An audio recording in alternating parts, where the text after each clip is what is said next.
Дэлхийн монголчуудын хэмжээл радио 88.3-тай хамтгаа сонсогч үзэгчдээ дахин өглөөний мэндийг хүргэе. Арай өөрөөр харцгаа юурэтэй нөгөө тал нэвтрүүлэг маань эхэлж байна. За нэвтрүүлэгтээ маань өнөөдөр Солонгос улсын Donggu Beyond Farming Silitol бэлтгэл замун их дөөрөө худалдааны төвнөр хамтран ажиллаж байгаа. Баярлалаа. Баярлалаа. За дахиад өглөөний мэнд. За өглөөний мэндийг дахин хүргэе. За ер нь арай өөр нүдээр харцгаая гэсэн. Арай өөрөөр харъя гэсэн юурэтэй. Нөгөө тал нэвтрүүлэг эхэлж байна.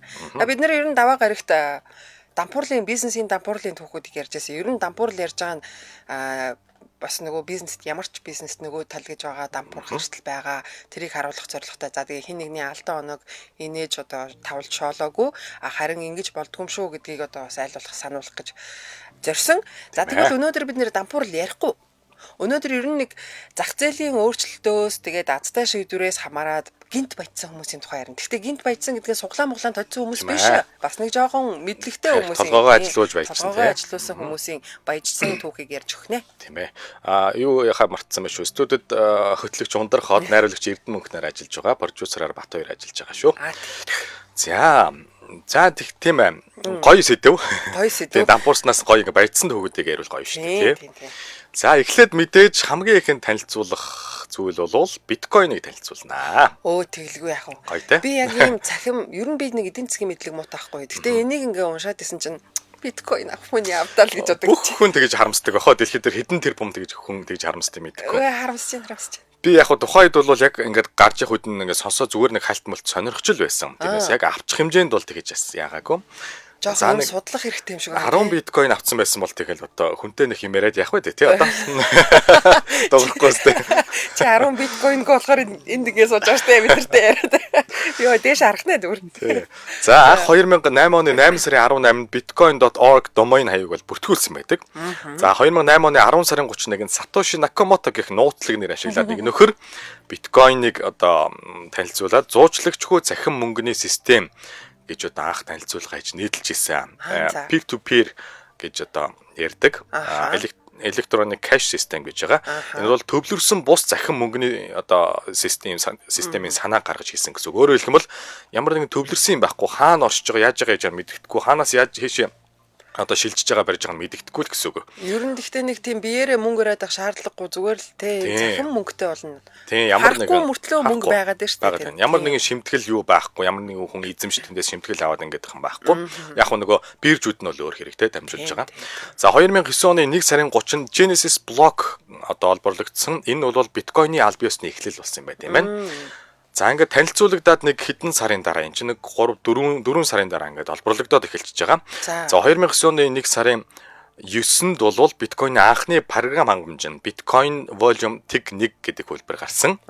За 1 сарын 12-нд нь анхны гүйлгээ нэгдсэн. Биткойныг зохиогч Satoshi Nakamoto-нд биткойныг хөгжүүлэгч одоо тийм хамтран ажиллагч гэсэн үг л дээ тийм. Hal Finney гэдэг хүнд 10 биткойныг илгээжээ. Хамгийн анхны гүйлгээ нь.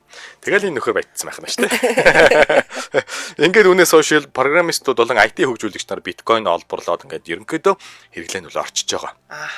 Ер нь ингээд зөвлөхөд нэг зөвлөд харч хэмжээний өмчлөлтэй. Гэтэл ер нь санаатай байгаараа хэлэхэд энэ тэндээс ямар нэгэн ийм одоо цахим мөнгө төгрөг олборлож байгаа бол өөрийнхөө нэр дээр хадгалаад авчих хэрэгтэй юм шиг байлаа шүү. Тий, одоо ингээд алдагдчих юм бол ямар ч найраагүй шүү дээ. Уйлаад нэмэргүй шүү дээ. За ихэнх үедээ биткойныг олборлох их амархан байсан гинэ. За тэгээ хоббигоороо сонирхсан хүмүүс хэдэн мянган биткойн олборлсон. Гэхдээ яг тухайн үед бол үн цэн нь бага байсан. Тэгээ мартцсан байна. Бас зарим хүн хайрын мөнгө мартаад. За 2009 онд компьютер дээрээ туршиж исэн хүн 5,000-аас 10,000 одоо BTC-гээ ярьчих биткойныг хатуу дискэндээ хадгалаад хайсан тохиолдол байна. Хэдэн биткойн гинэ? 5,000-аас 10,000. Тэр бум байна. Тэр бумтнууд ч үгүй. Энд чинь бүр долларын тэр бумтан болно гэсэн үг. Тэгэлгүй яа тийм ээ. За энэ тэнд ер нь хайсан диск байгаа гэж бодвол За энэ хатуу дискнүүд хэрвээ өнөөдөр гарч ирэх юм бол тэрбум долларын хүрнэ. За 2010 онд Флоридагийн программист Ласло Хайнец гэж хүн анх удаа биткойноор бодит худалдаа авалт хийсэн гэнэ. Яасан гэж 10,000 биткойноор заяа 2 ширхэг пицца авсан байгаа. Тийм тэгдэг. Тэр зөвхөн болгоо ярьдэн шүү дээ. Харамсч ярьдаг те. 10,000 BTC чи ойролцоогоор 40-50 долларын үнэтэй байсан тухай үед. За тийм баг. За тэгээ угаасаа ийм 40-50 доллар байсан юм чинь ласлоо бол юм бодохгүйгээр шууд 2 пиццагаа захиалаад аваад идсэн. Тэгээ ер нь бол өөрт нь байсан бүх биткойныг юм. Заглаг юм ба. Харин биткойны оргил үе бол 2021 он байсан те. Хэрвээ тухайн үеийн тэр 10,000 BTC-нд байсан бол 600 сая доллартай тэнцэх хүн байсан. За тэгээд ласло хааниц ч гэсэн өөрөө баяжиж хэмжаагүй ч гэсэн биткойны крипто валютын түүхэнд бол биткойн пицца гай гэдэг нэрээрээ алдаршаад үлдсэн байгаа. Энэ хүн бол маш их харамсдаг бах те. Харин те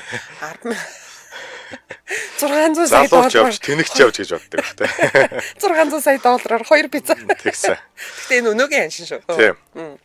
За 2011 онд Silk Road гэх Darknet худалдааны сайтаар биткойн өргөн хэрэглэгдээд ерөнхийдөө ингээд хараад эхэлж байгаа. За тэр үед биткойн бол $1 хүрэхтэй үгүйтэй үнэтэй байсан боловч хэрэглэгчдийн дунд бол маш эрэлттэй байсан. За энэ нөхрийн үеэс бол хамаагүй өссөн байна шүү дээ тийм байна. Одоо энэ үед ядаж авчирсан болсон бол $10,000 байх байжээ тайлбал.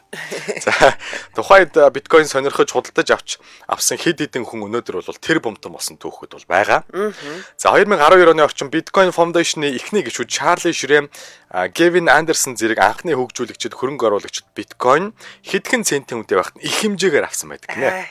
Аавас ухаантай хүмүүс юм а те. Энэ хүмүүс бол хожим нь асар их хөрөнгөтэй мэдээж тэр бомднууд болсон бол ойлгомжтой.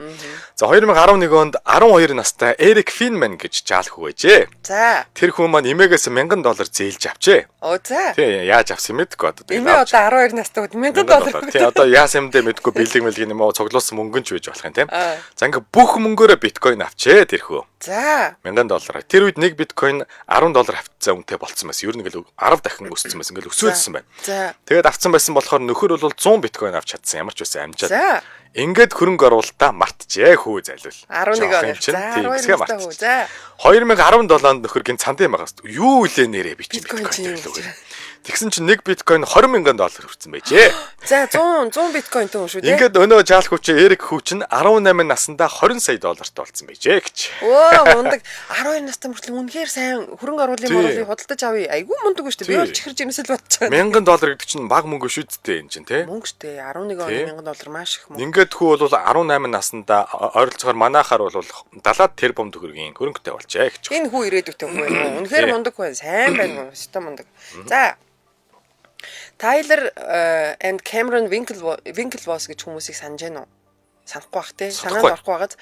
Энэ ихэр ихрүүд байхгүй юу? 2002 оноос Harvard-д сурж исэн. Санаж байна уу? Санахгүй те. За Harvard Connection Sitcom гэдэг нэртэй оюутнуудын нийгмийн сүлжээг хийх санааг анх гаргасан. Санаж байна. Одоо санацгаа. Тэр юуг санасан? Нөгөө юу үздэй. Закерберг үлээ шүү. Тэгин Закербергтэй холбогдож байгаа. Захиралтай холбогдож байна те. За энэ хоёр ихрүүд Марк Закербергийг өөрсдийн программист болгож ажилуулахаар тэгээд ураад сайтаа хөгжүүлэхэд туслуулсан заяа. Харвардын оюутнууд ч тэгэхээр би энэ дэмцэн бахна шүү дээ.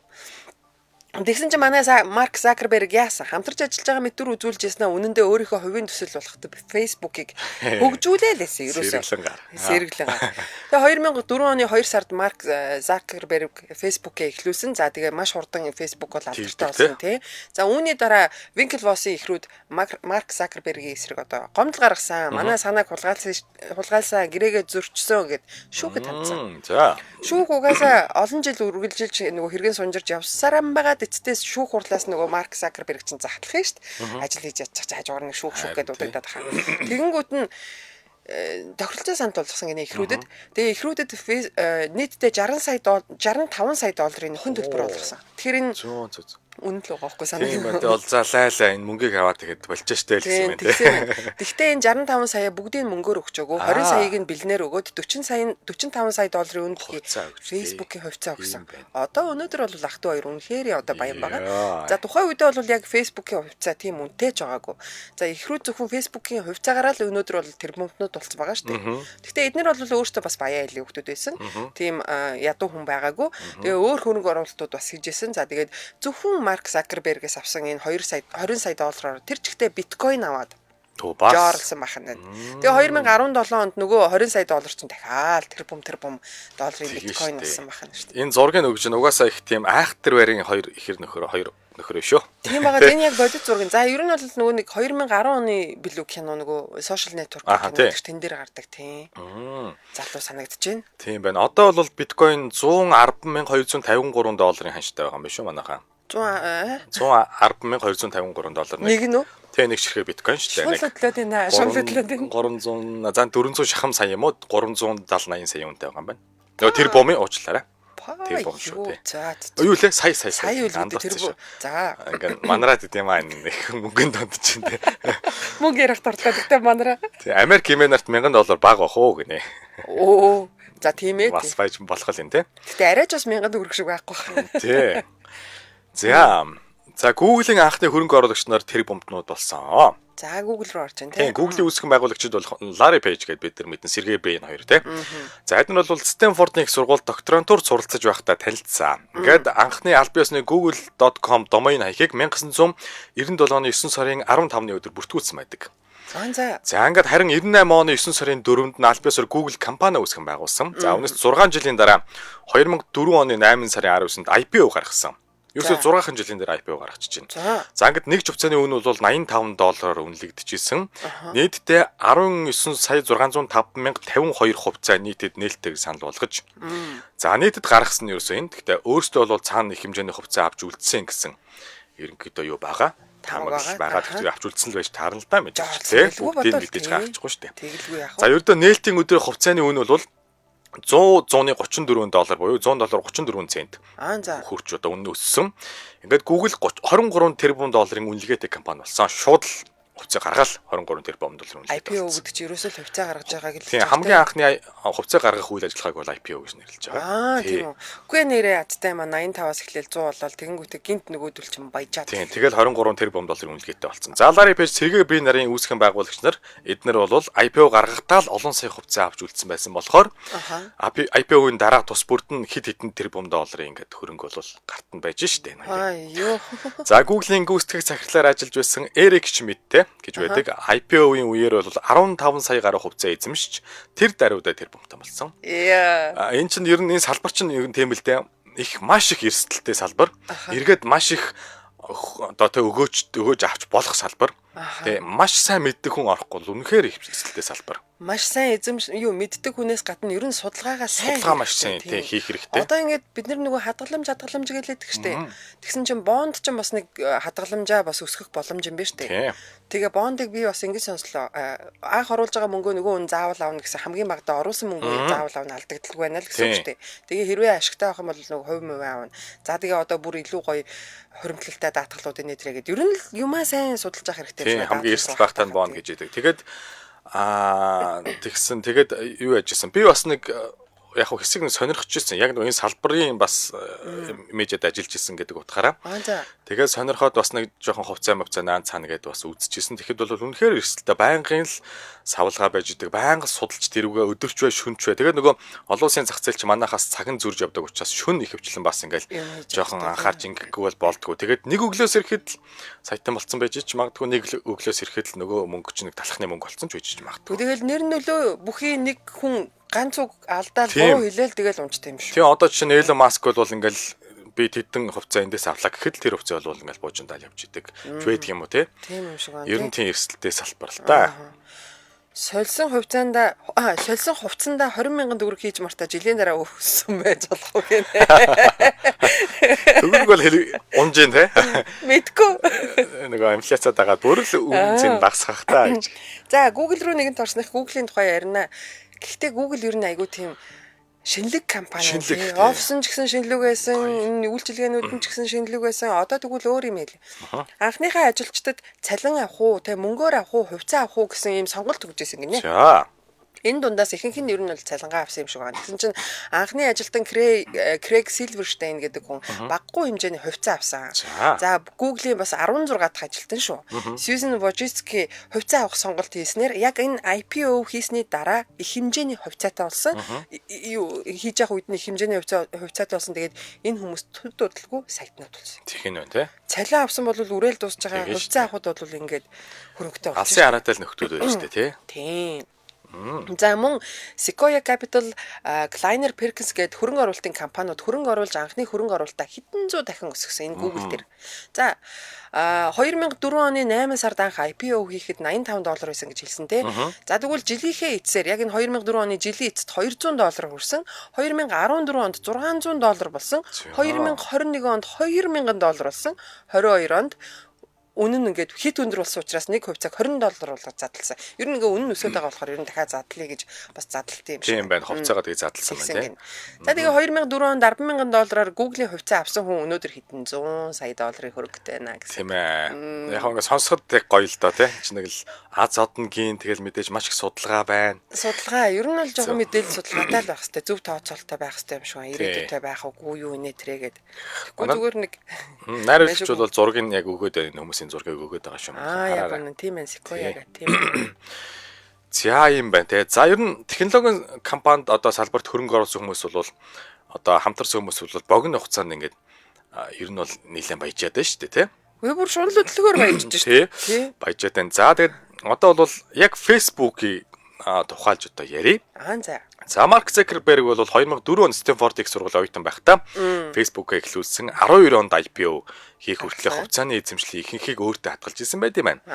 За Facebook анх IPO хийхдээ нэг ч хувьцаагаа $38-оор үнэлж олон нийтэд бол нээлттэй санал болгосон. За IPO хийсний дараа Марк Закерберг хэдэн тэрбум долларын хөрөнгөтэй болж дэлхийн тэр бомтнуудын магна хэсэг рүү шууд огцом орцсон. Нэг баян бич нэг даруухан тий. Ястаа дараахан тий. Сунар мунар тий нэг өнгийн бодол хэдийг лээ бөөнөр навчдаг гэсэн. Тий гэсэн тэгээл. Сайхан гоо тий. За энэ хэсэг жоохон шунал хөдлөөд эндээ түр завсралчиж болох уу яваа. Тэгвэл даралт гисгэ. За 9 цаг 26 минут болсон. Нэвтрүүлгийн хамтран ажиллагчаар Солонгос улсын Donggu Beyond Farming Xylitol бэлтгэл маань хамтран ажиллаж байгаа. Энэ Солонгос улсын Donggu Beyond Farming Xylitol бэлтгэлийг ган им гэдэг фарм албан ёсоор оруулж ирж байгаа Монголд. За энэ бэлтгэл болохоор цэвэр ургамлын гаралтай тэгээд элэг хамгаалах, цэвэршүүлэх, за элэгний цирроз болон элэгний хавтартай хүмүүс ч гэсэн хэрэгжилж болно. Яг эсэм дээр элэгний бэлтгэл учраас нөгөө шаардсны дараа ч гэсэн хэрэгжилж болж байлаа тийм. За энэ эм нэмэлтээр ямар нэгэн витамины найрлага агуулаагүй учраас нөгөө хорт хавдар элдв хавдрыг тэжээгээд идэх гинэ. Дэмжидгүү гэсэн. За тэгээ элгийг хоргоожуулж байгаа нөхөн төлжилтийг сайжруулж байгаа. Тэгээ Xylitol эм нь B, C вирусын болон элэгний өөхлөлтийг багасгах нь эмчлэхэд илүү үр дүнтэй бодлого нь судалгаагаар мэдээж тогтоогдсон байгаа. Тэгээд 350 мг-ийн савлгаатай за үүний 126 мг нь силимарин гэдэг юмыг агуулсан байдаг гэсэн. Тэгээ ер нь бол манайхан чинь илгээр ер нь өвчлөж гээд идэг шүү те. Манайхан чинь нүх тос их иддэг. Би бодлоготой элгийг ер нь тарган хүмүүс хит таргалалттай хүмүүс тэгээд бас нөгөө согтууруулгундаа ихээр иргэлдэг хүмүүс гэсэн чинь үгүй байна. Манай нэг туранхай найзд бас элэг мэлэг гэх нэг юм яриа л. Тийм манай ээж ч одоо их туранхай байсан. Тэгээд бас архитарс ерөөсөө уудаг байсан. Өөх тосноо хиддэг байсан мөртлөө илгээр бол нэлээ өвчлөөд яаж байсан шүү. Харин тийм гин. За тийм элгээ хайрлахад явах вэ? Тэ ер нь бол хэрэгтэй шүү. За тэгээд гол үйлчлэх нь бол элэг хамгаална, элэгний циррозын эмчилгээнд хэрэгжилж идэг. Элэгний эсийг нөхөн сэргээхэд дэмжлэг үзүүлдэг. Тийм болохоор шаардахад хүртэл хэрэгжилж болно гэж төрүүлсэн тийм. Чөлөөт радикалын эсрэг үйлчлэгийг үзүүлдэг. За өөх тосныг солилцоог мөн зохицуулахад тусалж идэг гэдэг. Тэгээ ерөнхийдөө нэг бас ингэдэж штэ нөгөө янз бүрийн ууж хэрэглэхэд чинь витаминтэй болоо би айгуул жижиг сажиг хавдар мавдарны юм байх юм бол нөгөөдгөө чинь тижээчих юм бол яах юм бол гэж санаа зовоод байдаг. Энд бол ямар ч витамины тийм нэмэлт найрлага орц байхгүй учраас тэр тал дээр ямар санаа зовох юм байхгүй тийм бахан. За тэгээ хаяг нь Facebook хаяг нь ган им фарм гэсэн байгаа. Та ган им фарм гэдэг Facebook дээр бичихээр яг хаяг нь гарч ирнэ. Тэгээ илүү дэлгэрэнгүй мэдээллийг авч болох нь байна. Утасны дугаар нь болохоор 8840 8427 гэсэн дугаараар 8840 8427. Тийм ган Facebook хаяг нь болохоор ган юугаар бичнэ? Крэлэр латинаар бичнэ. Ган гэдэг тийм дундуур зураас EM. Тэгээ зэ аваад PHARM Farm гэдэг. Ингээд бичих юм бол гараад ирэн там дэлгэрэнгүй мэдээлүүд бол авчин дөө тий. Тэглгүй яах вэ? За ингээд нэвтрүүлэгтэй маань Солонгос улсын Dongo Beyond Farm-ийн Silitol бидмэл хамтран ажиллаж байна. Баярлалаа. За галууг дуурайж хэрэг хөлөө гихчээр хувьцаа авч алдагдaltaд орсон байд юм аа. Судалгаа хэрэгтэй гэдгийг маш сайн ойлгосон. Яг гүн. Хоосон шууд дангаараа ард зүрхээрээ явж гэж байх юм тий. Тэгээ бүр болохгүй эхлээ зүгээр нэг 10,000 20,000 төгрөгөөр ингээд аваад зүгээр яг ихэгээд үзэх хэрэгтэй. Яад юм байна, яавал алдсан юм, яавал өсд юм байна гэд тэгжээж бас нэг хүн чинь жоох юм авдаг. Тэгэхгүй бол манайхан чинь нөгөө огцон баяж хүсэл бас ингээд энд бас их юу болно, асуудал болно. Гинт баяжчих гал саяар нь 10 сая маяар ингээд зээлмэл аваад ингээд хийждэг. Алтан дүрм байдаг. Хувьцаа одоо юу гэдэг нь те би крипто валютын салбарт алтан дүрм байдаг нь хизээч та ямар нэгэн байдлаар зээл авч хүнээс авч те өөртөө байгаа биш мөнгөөрөө те энэ арилжаа 8-ыг бол хийж болохгүй. Өөрийнхөө хэрэглэнээс одоо илүү гарсан ч гэдэм үү. Энэ мөнгийг би алдсан ч яах вэ? Миний амьдралд айхтар нөлөөлөхгүй гэсэн хөрөнгөөр энийг хийж гэдэг нэг алтан дүрм байна. Яг үнэ. Тэгээ бас нөгөө нэг мөнгөө 3-4 хуваагаад те 3-4 өөр хэсэгт тэр байгаа мөнгөө жижигнэр гинт баяжих юм шүү. Угаасаа тийм боломж цөөх. Тий нөө гинт садах гэсэн цөвтөө гинт баяжих юм талтай гэдэг үлээ тэрэн шиг. Тэгээд хитрхи их үсгч бас аюултай шүү. Сайн судлахгүй бол. Тий. За ингэнэ би бас арх дарс огтудгүй мөртлөө илэгний өөрчлөлт илэрсэн гэсэн чинь манад ажиллаж байсан 2 хүн дан өөх иддэг айгүй турхаач гэсэн илэг нэрүүлгэн. Харин тийм ээ. Тэгэхээр одоо яг юунаас болоод мууддаг юм тэгэл бас хэлэхэд хэцүү юм а тий. Тийм. Гэтэ ер нь тэгээ үзүүлээд хахад бас зүгээр шүү дээ. Тий. За би мэдээлэл рүү оръё. Хоёул Facebook ярьж байгаа тий. Тэгж байгаа. Закербергийн оюутан цагийн найз Facebook-ийн анхны санхүүжүүлэгч хамтран үүсгэн байгуулагч кинон дээрэж гардаг хүн. Эдуардо Саверин гэж залуу байгаа. За энэ хүн мөнгөө гаргасан компани санхүү бизнесийн удирдлагыг нь хариуцаж ажилласан. Тэгснээ Закербергтэй мөнгөн дээрээс болоо муудалцсан, шүүхтэлцсэн. За тэгээ Facebook-ийн их хэмжээний хувьцааны эзэмшилтэй болсон. Яг IPO гаргасны дараа олон сая долларын өрөнгөтэй болсон. За тэгвэл 2004 онд Марк Закерберг зөвлөхөр ажилд ороод Facebook-ийн хөрөнгө оруулагч нарт танилцуулахад тусалсан Шон Паркер гэж залуу байгаа. За кинон дээр Justin Timberlake тоглодог байна. Энэ хүн өөрөө өмнө нь Napster гэдэг компаниг үүсгэн байгуулж исэн. За тэгээ энэ байгууллага энэ Napster-ыг амжилттай удирдах исэн. За тэгээд яг энэ Napster-ийн туршлагыг Facebook сүлжээг одоо өсгөхөд стратеги болгоод ажиллаж одоо боловсруулж чадсан юм стратегийг боловсруулж өгсөн гинэ. За Марк Закерберг түнд мэдээж хувьцаа өгнө. Тухайн үед хямдхан байсан. За тэгэнгүүт Шон Паркер өөрийн хувьцаагаараа одоо бол хэдэн сая долларын хөрөнгө олсон. За тэгээд богинохон хугацаанд саятан болсон хүн байна. Тийм байна. Тэгээд ингээд сонсоход гоё юм а тий. Гоё. Ингээд гарч шууд хөдөлгөөс яах вэ? Тэгээд ингээд яг найзууд ууж байгаа ингээд бизнес хийсэн тохиолдлууд дээр нэг муудалцаад ингээд шүүгтэлсэн барьсан тохиолдлууд их байх юм а тий ер нь. Гэхдээ ийм юу гэдэг шүү дээ. Бизнестэй штэ найз дайсан гэж байдгүй юм шиг. Өнөөдөр тийм их ашигл байгаа, дундын их ашигл байгаа тий. Өнөөдөр бит хоёртой нэр би нэг алхтаараа тулаа муухай харжсна маргааш ингээд чи төрийг ашиг нэгтгэж байл хай юу вэ гэж хэлдэг юм штэ. Миний ихчээ гэл. Чи дотроо чи дахиад чи юу гэж бодсон. Өнөөдөр миний дөө. Нөгөө нөхөрлөлтөөр боссон бизнесээр боссон нөхрөл нараа дээр үтгэж ярьдаг тий. Тэр шиг тий. За PayPal гэж компани байгаа. PayPal компани бол компани эзэмшигч Питер Тил 2004 онд Facebook-д $500,000 хөрөнгө оруулалт хийж хувьцаа эзэмшигч болсон юм байна. За ингээд IPO хийсний дараа хувьцаа нь мэдээж бас хэдэн зуун сая доллар олж өсчээ. Гоё юм уу? $500,000 бас тэгтээ яг зөрөгтэй оруулж чинь тий. $500,000 гэж юм байна. Энэ хүн мөнгөтэй л бахал та. Тийм тэгээд алсыг хараад бас ер нь энэ явчихаар нөхөрөө шүү гэдээ оруулсан юм шиг байна тий. Тийм шүү. Тэгээд хэдэн зуун сая доллар олж өссөн гинэ. Гоё юм уу? За Accel Partners гэж хөрөнгө оруулалтын компани 2005 онд Facebook-д 12.7 сая долларын хөрөнгө оруулалт хийсэн гинэ. За ингээд IPO хийх үед тэдний оруулсан хөрөнгө нь бол тэрбум ам доллар одоо гарсан юм үлгээтэй болж өссөн. 12 сая доллар. Тэгэхээр ингээл хөрөнгө оруулалтыг өндөр дүнгээр хийсэн бол бас цөм ихсэн байж тээ хийсэн байна тий. За энэ хүмүүс яагаад богино хугацаанд баяжсан бэ гэхээр Facebook нь дэлхийд даяар маш хурдцтай одоо танигдж өссөн байдаг. Ерөөсөө маш огцом ингээл гэрлийн уртаар явцсан тий. За 2004 онд 1 сая хэрэглэгчтэй байсан бол 2012 онд буюу 8 жилийн дараа гэтэл ерөөсөө 1 тэрбум гарцсан хэрэглэгчтэй болсон. Энэ бол үнэхээр байж болно мөгөө өсөлт гэж бол тохиолдож үзчихсэн. 4 онд 1 сая байсан. Гарахтаа. За тэгээд 12 онд буюу 8 жилийн дараа 1 тэрбум гарцсан гэсэн үг. Тэгэхээр ч одоо 8 жилд чи хэдэн 100 дахин ч өссөн юм дээ. Тийм биш тий. Хэрэглэгч нь. За ингээ 2025 оны байдлаар буюу яг одоогийн байдлаар бол Facebook компани дэлхийд даяар 307 тэрбум одоо сарын идэвхтэй хэрэглэгчтэй байдаг гинэ. Бараг тал нь бол. Бараг дэлхийн тал шахуу идэвхтэй шүү энэ чинь бас байнгын. 40 Идэхгүй гэвэл талаас илүү нь болчдөг гэж би сонсч байсан. байсан. Facebook хаягаас. Хэд вүлээ вичод нэлийн дээр нээжсэн шүү. Оюутан болоод баг нээж лөө. 9 10 он баг нээжсэн баха. Тийм байна. 2004 онд 1 сая хэрэглэгчтэй. Ер нь гэхдээ яалтчгүй одоо Facebook дээр тулгуурлаж амьдралаа залгуулж байгаа хүмүүс зөндөө байгаа шүү дээ. Одоо Facebook дээр өчнөө л юм явж байна.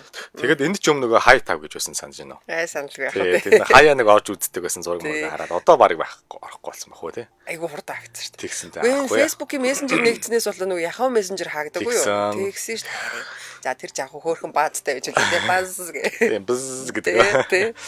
За ингээд 2025 оны бодлоор л юм байгаа.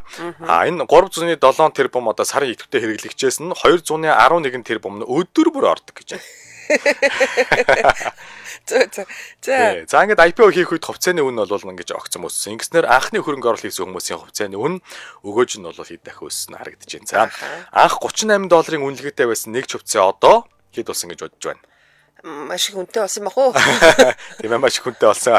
Одоо бол нэг хувьцаанд $760 үнэтэй байгаа гэж байна. Өөрөөр хэлэх юм бол 760. Өөрөөр хэлэх юм бол 20 дахин өссөн гэсэн үг. Тийм байна. Па ёо. За шунал. За түрээ комент уншаа тий. За тий. Гинт идэх гидсэн талтай гинт баяжих аминд цөвтэй. Яг үнэ. За нэрээ Монголд ягаад PayPal нэгддэг юм болоо? Би онлайнаар зураг зурж ажил хийхээр дандаа PayPal асуудаг. Хилээ үгүй.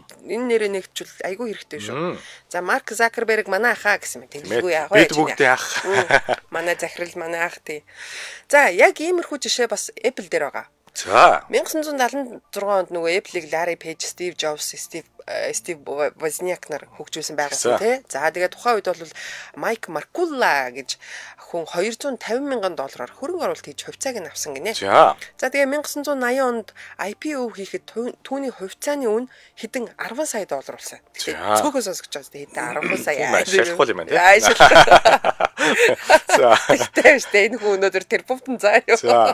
Харин өнөөдөр Mike Markula-гийн Apple-ийн хувьцаа тэрбумаар үнэлэгдэж байна. Дараагийн жишээ нь саяны нөгөө саяхан айгүй алдартай хурмаа хийсэн нөгөө Amazon. Jeff Bezos нээсэн 1994 онд Amazon компани үүсгэн байгуулсны дараа 95 онд Kleiner Perkins гэдэг санхүүгийн хөрөнгө оруулалтын компани анх хөрөнгө оруулж ирсэн гинэ. Тэгээ $8 сая хувьцаа эзэмшиж ирсэн нөгөө $8 сая хөрөнгө оруулаад тэгээд хувьцааг нь эзэмшиж ирсэн гинэ.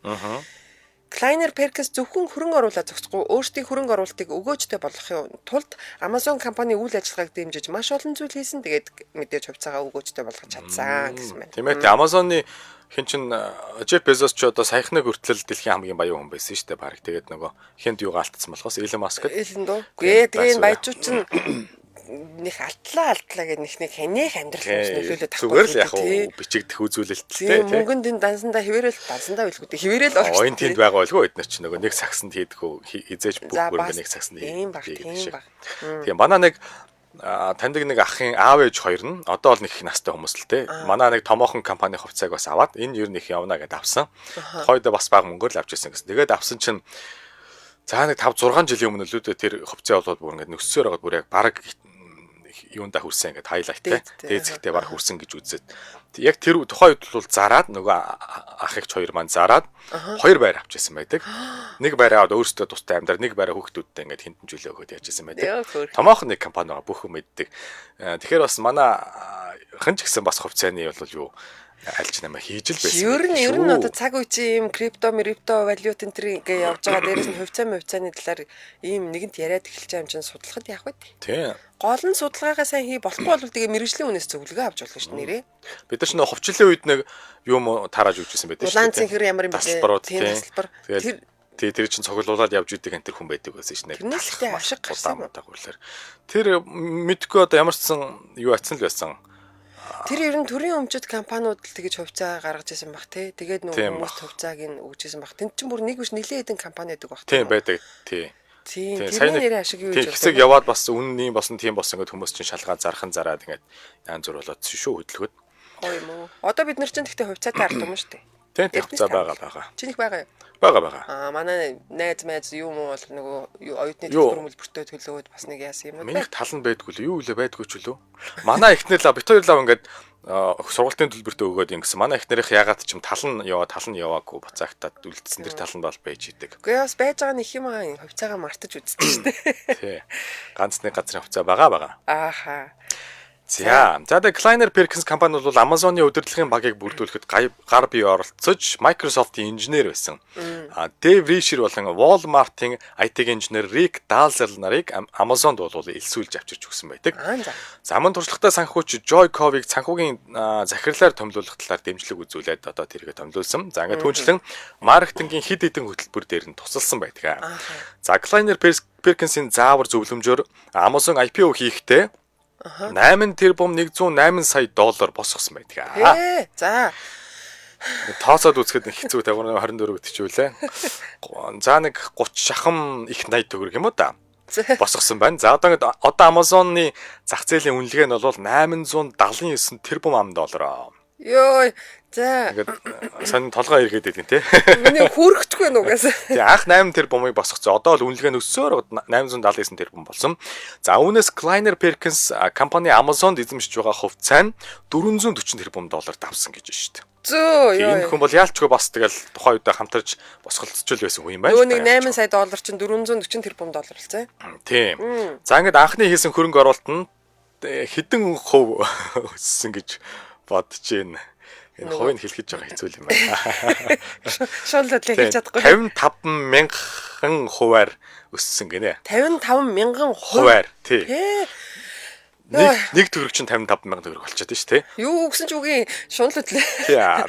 Гиснээс өнөөдөр штэ манай өнөөдрийн нөгөө талын нэвтрүүлгийн сэдв гарчиг нь 55 мянга дахин өссөн бизнес байна гэдэг нэртэй гарчигтай. Энэ сая энэ байсан биз дээ, тий. Тийм 55 мянга дахин гэдэг бол юу гэсэн ч үг. 8 саяыг оруулаад 440 тэрбум. За.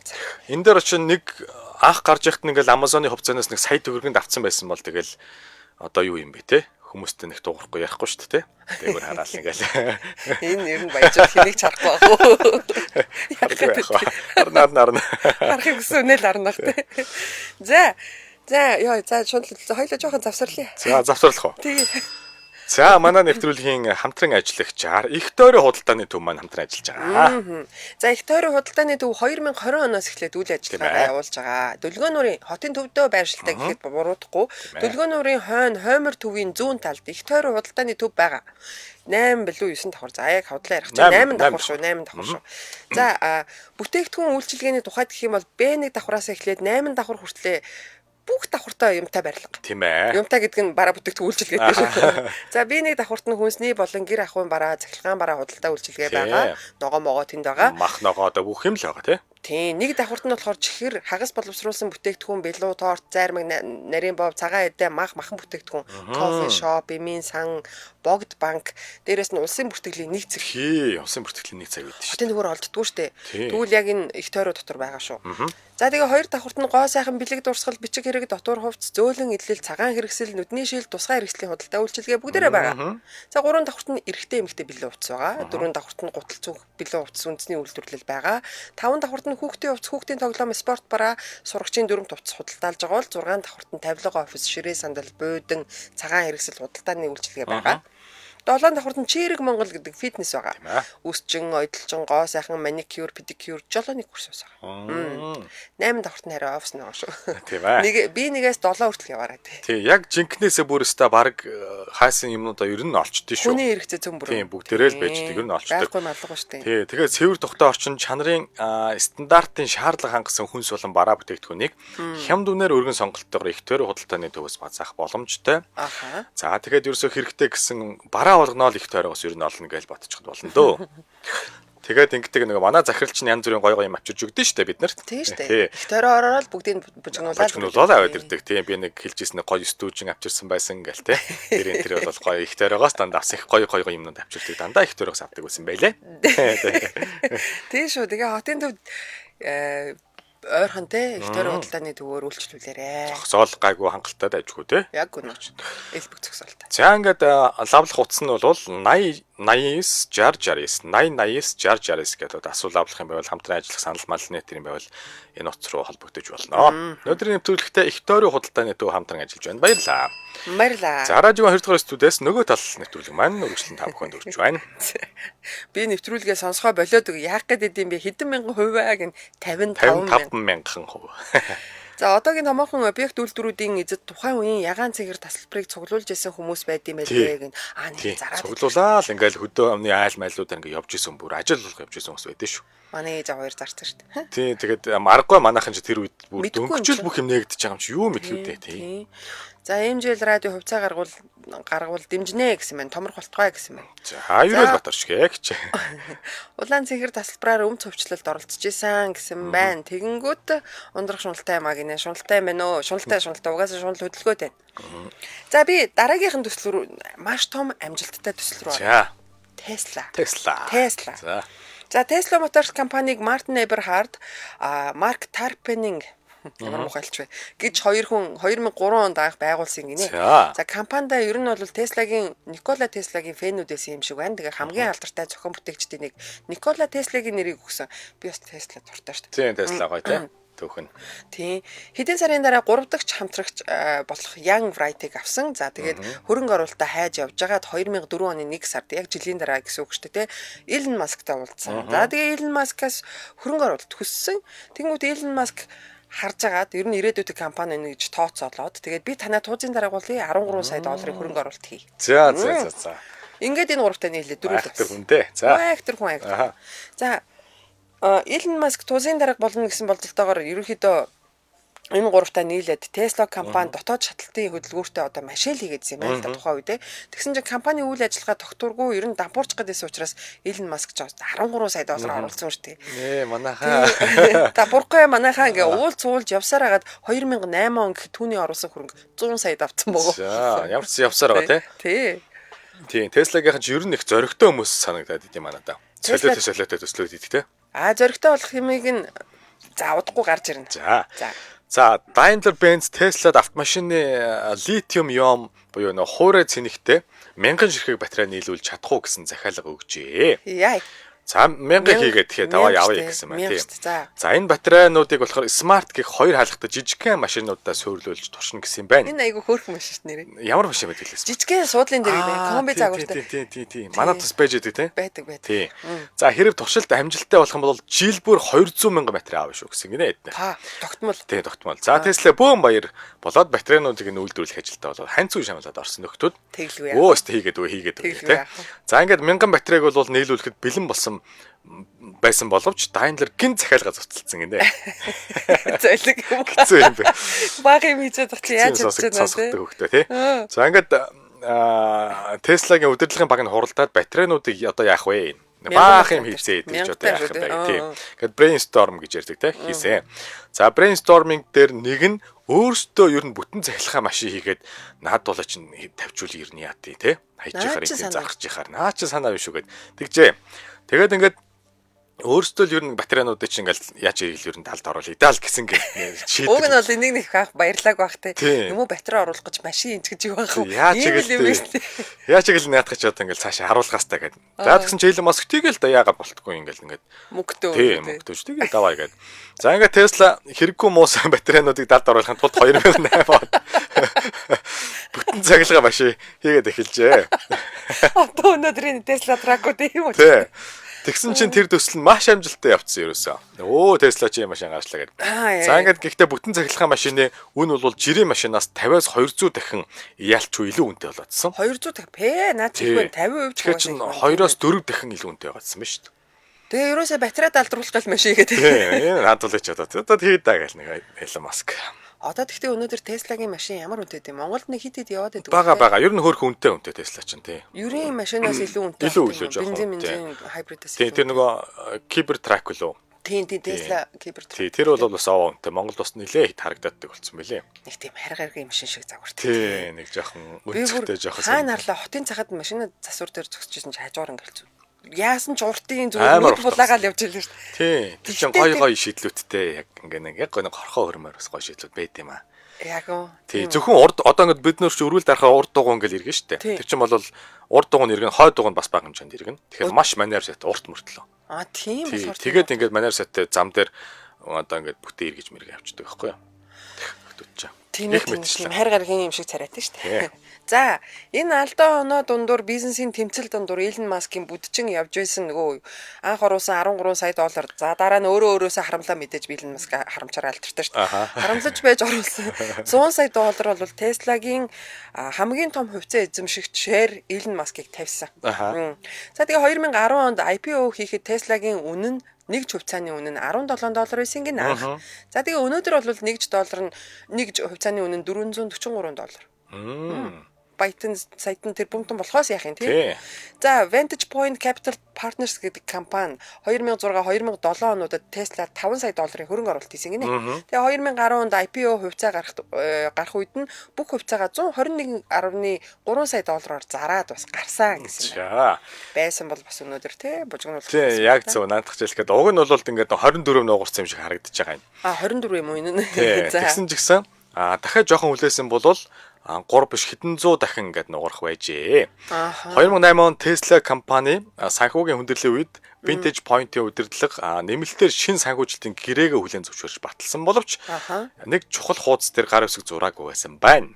Иш. За.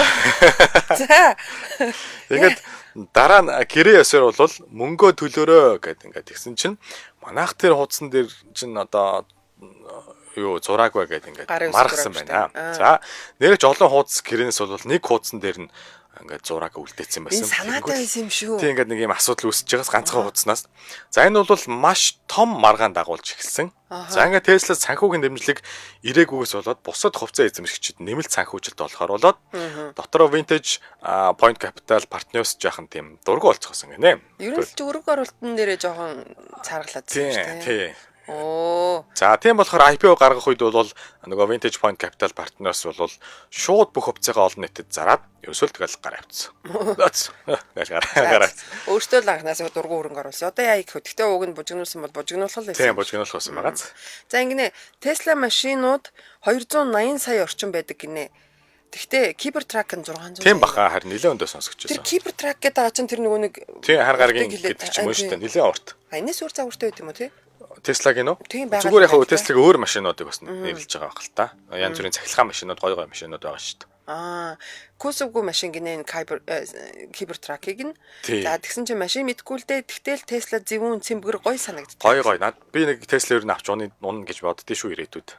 Мөрөөддөг. Би бас нөгөө нэг анх нөгөө зураг мургийг харчаад ихтэй ажгүй царайлаг дуу, уфтар дуу машин байна гэж бодсон. Машинууд байгаа. Яг нэг боддоор харсан чинь нэг хайр гаргийн юм шиг мэдрэг. Тийм. Тэгэхээр нэг сонирхолтой технологи шийдлүүд нь гой юмнууд шингээсэн байдаг нь өстой таалагддаг. Яг үнэ технологи.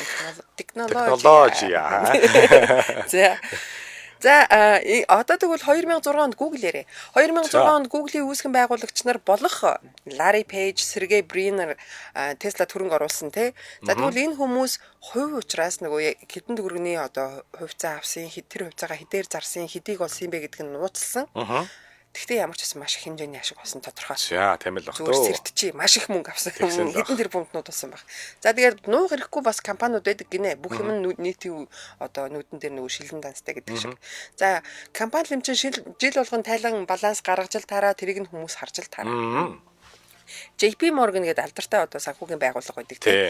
JP Morgan Tesla хөрөнгө оруулсан. 2006 онд Tesla-д $8 сая хөрөнгө оруулаад хувьцаа эзэмшигч болсон. За өнөөдөр 2025 оны байдлаар JP Morgan-ы Tesla-д эзэмшиж байгаа хувьцааны үнэлгээ $165 тэрбум. За анх 8-аар оруулаад 8 саяар энэ чинь түрүүнийхээс үнэтэй юу юу? 55 мянга дахинаас илүү үнэтэй юу юу? Харин одоо хэд үү? За яшиг хамгаалж.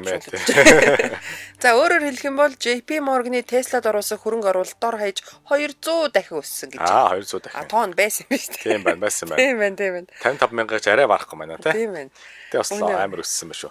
За ингээд энэ мэтчлэн Tesla-гийн анхны хөрөнгө оруулагч нь бол компани өсөлт амжилтанд ч гэсэн мэдээж бас чухал хөмнөрөө оруулсан. За анхны хөрөнгө оруулалт гэдэг бол мэдээж чухал шүү дээ. Энэ хөрөнгө оруулагчд байхгүй бол ингэж өсөөч өгөөч шүү дээ. Ер нь бол. За эдгээр хөрөнгө оруулагчдын хөрөнгө оруулалтын үр дүн нь олон сая дахин өссөн. Энэ тэдний стратегийн зөв шийдвэрүүдийн үр дүн гэж бол ер нь ялтчгүй хэлж болно. Тэгээ судалгаа бас байгаа тий. Тий, ер нь тэгэл бид нар ч гэсэн одоо тэгэл 2015 он Tesla-д нэг $10,000 хөрөнгө оруулалт хийсэн байсан бол одоо $2.1 сая үнэлэгдэх хувьцаатай сууж их байж. $10,000 гэдэг бол нэг 30 гаруй сая төгрөгөөр Tesla-гийн хувьцааг авсан байсан бол 10 жилийн өмнө тий. Одоо бол нэг 7 тэрбум орчим төгрөгтэй болцсон сууж Шунлууд байж. сэтгэлээр онцлоо. За ямар ч байсан угаасаа цагаа тийм би бодлоо. Ямар ч байсан цаг хугацааг буцааж чадахгүй ч гэсэн биднэрт ирээдүй боломжтой байгаа. Тэгэхээр судалгаагаа сайн хийгээд ямар компаниудад бас нэг боломжийн хөрөнгө оруулах боломжтой гэдгээ судлаад үзэхгүй юу. Тэгээд таныг АЗ-ийг, амжилт ТV-г хамгийн амжилттай бизнесүүдийг өнөөдөр бид нэр ярьлаа. За тэгээд энэ нэг комент байна. Машинтай холбоотой байсан шүү. Монгол цахилгаан машин үйлдвэрлэх боломжтой санагддаг штэ. Манай урд хуршид хамгийн их батарей мөн цахилгаан хөдөлгүүрийн тэр байдгаа цахилгаан хураагуур хавтан хүртэл үйлдвэрлэж байгаа тэгэхээр оруулж ирвэл босгол босхоор л юм. Тийм манайх ер нь урагшаа яваад их янз бүрийн судалгаа их хийдэг л болцсон байлээ. Тэгээд тэргээрээ бас гой юм үйлдвэрлэх санаа манаа бол нилээн өстой явчих шиг байлээ манайхан. За тийм байна, тийм байна. За тэгээд хувьцаа бол яалч хүнгийн шунал хөдөлгөм салбар те. Энд ингэнэ улаан цагаандаа гарсан шуналтай гэдэг нь мэдгэцэн гэнэ. Гард юм байна уу? За уучлаарай. Яалч ийм үнийн дүн сонсоод байгаа шин. Тэгээд ер нь тэгэл одоо ч гэсэн өнөөдөр ч гэсэн бид нар аль нэг компани хувьцааг ч юм уу юмыг одоо аваад крипто зах зээл дээр ч гэсэн аваад хэдэн зуун дахин ирээдүйд өсөх боломж байгаа. Хамгийн гол нь аль нь вэ, юу нь вэ, яаж явах гэдгийг чинь бид нар зүгээр нэг таамаглаараа сэтгэл хөдлөлөөрөө биш нэ чинь насар их судалгаа одоо те ингэж өөрийгөө хөгжүүлж иж энэ салбар руу бас орохгүй бол хэцүү шүү гэдгийг дахин хэлье. Энд гэхдээ нэрээ гоё хэлбэртэй байна энэ кибер тракинг тавьж. Гоё. Ямар сүртэй. Өрмөц байгаас те. Юу саарлаасаа харна илүү гоё юм шүү. Тий, надаа бас харна гоё. Тийм байна. Гоё. За ингээд 9 цаг 54 минут болсноор арай өөрөөр харъя юурай те. Нөгөө тал нэвтрүүлэг маань өндөрлж байна.